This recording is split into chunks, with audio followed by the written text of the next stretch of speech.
जाजपुर नाबालिका हकी खेलाड़ी को कोच को गण दुष्कर्म घटना यह घटन 3 जन अभियुक्त को गतकाली पॉक्सो कोर्ट रे हाजर करा जायछि।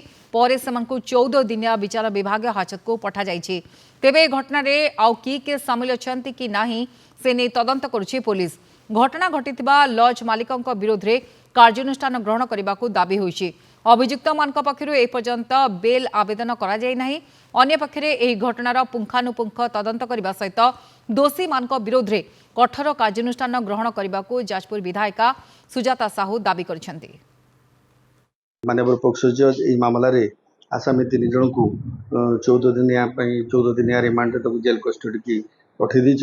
तबे पुलिस जदि माननीय कोर्ट से संक्रांत रे गुरुत्व उपलब्धि करेंगे तो मुदाला मान को लेकिन से आदि किसी थी तार इन्वेस्टिगेशन पार्ट दरकार थी कि अलग माने को माने संपृक्ति कार रही से सब दिग आलोचना निश्चित भाव में कार्यानुष्ठान नवाई काली भी कही इनचार्ज जी अच्छी कोर्ट्स कर्तृपक्ष मान समस्त कार्यानुष्ठान नबार आवश्यकता अच्छी निश्चित भाव में से कार्यानुष्ठान नियंतु से पीड़िता को निश्चित भाव में न्याय दियंतु।